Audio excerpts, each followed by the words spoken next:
I was recently exposed to a house electrical circuit repair scam. I have verified, and I'm absolutely convinced, that there are a number of unethical or incompetent house electrical circuit repair servicemen that are scamming a lot of homeowners, especially the ones who live in older houses or the elderly or the poor. I call this scam the circuit breaker box replacement scam.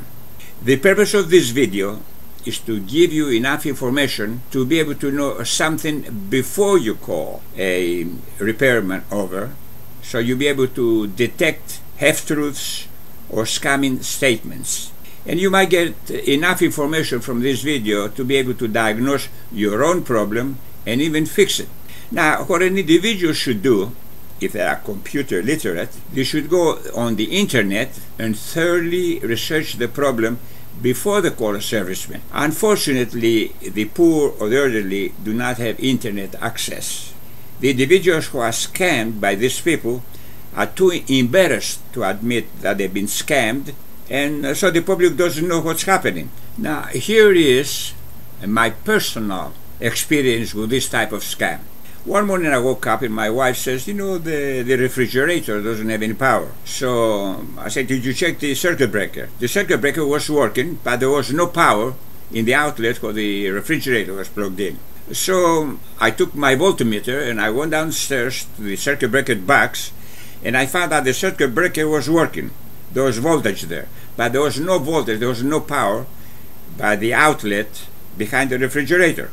So I decided to call a serviceman. The answering service asked me, he says, what is the nature of your call? So I told her, I said, I have a circuit breaker that is working, but there must be an open between the circuit breaker and the outlet behind my refrigerator. I have no power there. So they sent over a serviceman.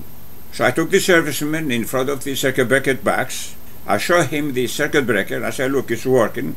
Yes, it has a voltage, but there's no power behind the refrigerator. So this guy, immediately, he told me the following. He says, sir, in addition to the $80 for the service call, I must charge you $197 to diagnose the problem, which I already have diagnosed. And even after I diagnose the problem, I cannot fix it unless I change the entire circuit breaker box.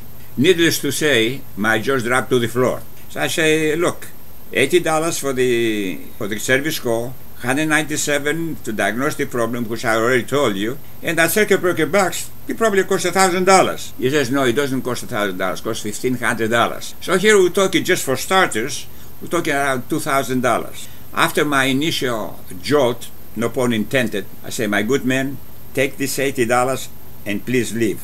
After he left, I took a service cord with 3 prongs, and I found a working outlet and connected my refrigerator. That gave me enough time to go to the internet and thoroughly research what could possibly be the problem. So after thoroughly research on the internet, I found out and I corrected my own problem. The problem was behind the outlet cover, there's something called wire nut. You have 2-3 conductors together, and apparently was a high resistance contact there. Now, I would explain to you later on precisely the area that you must look for open circuits. The first thing these scammers would tell you is that if your circuit breaker box is older than 10-15 years old, it's too old and must be changed. Even if they change the circuit breaker box, your electrical circuit through your house is still very old.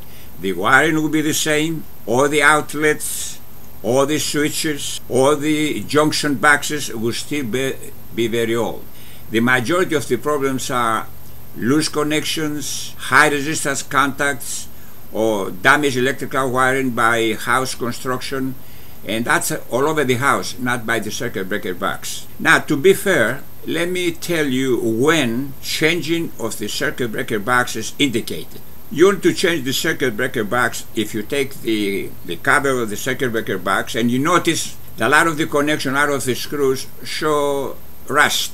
If you notice that your basement is very humid and the humidity has rusted many areas in your circuit breaker box, and you might even see water in the bottom of the circuit breaker box. One of the reasons you might want to change the circuit breaker box is if you are installing some new appliances in your house, and the circuit breaker box has no more room to put a new circuit breaker.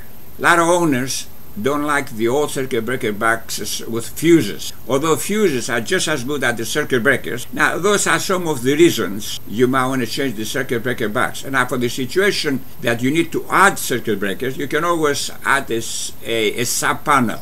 From the power company, you get electricity to your house by 3 conductors, 3 wires. One is a black wire, which is hot, 120 volts. The other one is red, which is also 120 volts. And the center tap of the step-down transformer of the power company, which they call that neutral. Measuring the black wire from the neutral, or the red wire from the neutral, you measure 120 volts. If you measure with your voltmeter across the red and the black, you have 240 volts. So those 3 conductors come to your electrical meter outside your house. The power company is responsible for anything that happens in the circuit up to that point. Next to the electrical meter outside your house, they usually bury a rod and they connect a bare copper wire. So now you have 4 conductors come into your circuit breaker box in your house. A black, which is hot, 120 volts, a red, which also is 120 volts, a white, which is the neutral,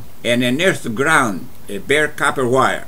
Ideally, the bare copper wire is connected to its own bus, which is only bare copper wires. The neutral is supposed to be to a separate bus, only for white wires. But as I'm reading on the internet, sometimes what happens is the bare copper wires, the grounding wires, and the neutral sometimes are connected inside the circuit breaker box. They're connected together. As I understand, that's the only place they can be connected together. Usually, a black wire with 120 volts, the neutral wire, and the ground wire are those 3 wires that reach behind your circuit, behind your outlets in your house. Now, the black and the red and the ground wire, they might go to your heavy equipment that require 240 volts. It is extremely important to prepare a listing which should show all the circuit breakers, the numbers you have assigned to each one of them, which area of your house is controlled by this particular circuit breaker, and also the current rating of each circuit breaker. And you should post this listing next to your circuit breaker box. Circuit breakers are specially manufactured switches which are supposed to be open when the demand, when the load exceeds their rating. Also, the cables, the conductors that are attached to various circuit breakers are also rated. Please, it can never be overemphasized that it is extremely dangerous working around electrical circuits. You have to be very mindful that it's very dangerous, and you have to take safety precautions. Number 1, you always wear safety glasses. Number 2, you turn off the main circuit breaker. Number 3, you never step on a wet or damp floor. Number 4, you take your voltmeter or your voltage checker to make sure, absolutely sure, that there is no electricity in the circuitry that you're about to touch. Whenever you can, only use one hand to touch wires, and with the other hand, never touch any metallic surface. Now you have to use your common sense to be able to be absolutely safe. Some of the very common electrical problem indicators are, you notice that your house lighting randomly becomes bright or dim.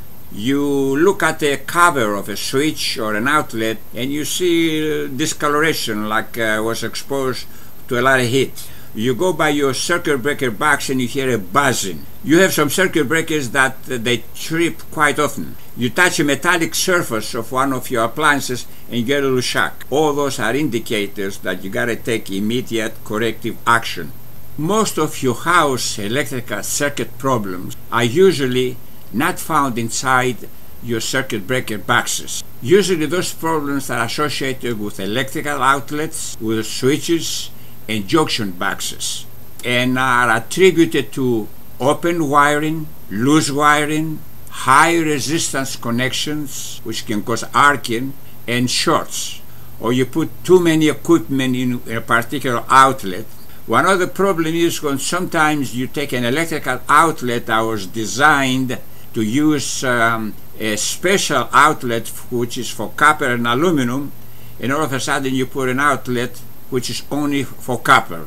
Probably most of us, including yours truly, have been involved with this very bad circuit overloading practice. We go and buy a new, let's say, kitchen appliance. When we come home, the first thing we do, we look for an unused outlet to plug in the new appliance. What really we should do is the following. Consult with the listener we discussed earlier. Find out which circuit breaker is providing power to that particular outlet. What is the current rating of that circuit breaker? And then find out what other appliances are receiving power from that circuit breaker. Take all the watts required for all those appliances, total them up, and divide this sum by 120 to find out how many amperes are required. If you have, let's say, a circuit breaker that is rated 20 amperes, and let's say that the total amount of watts required for everything you have connected is 2500. If you divide 2500 watts by 120 volts, you get 20.8 amperes requirement. Now, for safety, if the current draw is constant, you should not use more than 80%, which means around 16 amperes. Now, if most of the appliances receiving power from that circuit breaker are not always in use, you might chance it to source 20 amperes. Here I'm going to mention to you some troubleshooting procedure. Again, before you proceed to troubleshoot an electrical circuit, you must follow the safety precautions which you mentioned earlier. Let's say you have a situation that the lights blink or flicker, or you have an open connection, you have no power someplace. So that can be attributed to an open wire, a loose wire, or a high resistance. The loose wire, if it produces arcing, sometimes you might be able to hear buzzing. In any case, you must know that the arcing draws tremendous amount of current, and it can make the conductor hot enough to melt the insulation, and that is a fire hazard. Fortunately, that happens inside the junction box.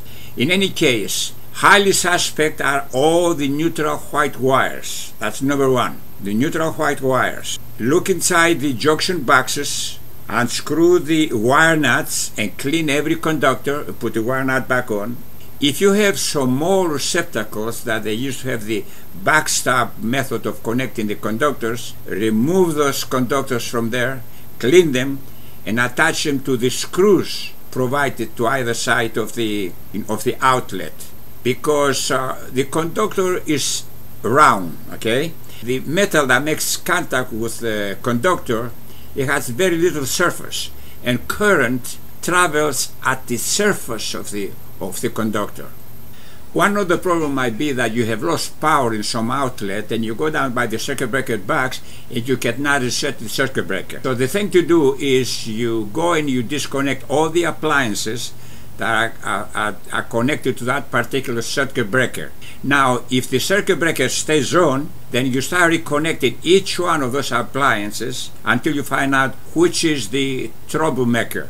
Another type of problem might be that with every appliance disconnected, the circuit breaker still trips. So the thing to do then is you disconnect the black hot wire from the circuit breaker. If the circuit breaker now does not trip, if it stays on, then you know the circuit breaker is okay, and you have a short someplace in the wiring from the circuit breaker box to wherever the outlets are located. So now you have to go and open every outlet, every switch, and every junction box, and disconnect every wire until you find out which wire is the one that causes the problem. I hope you have received some useful information by viewing this video. So this way you'll be better equipped to rebuff misstatements made by scamming artists. Thank you very much for your attention, and good luck.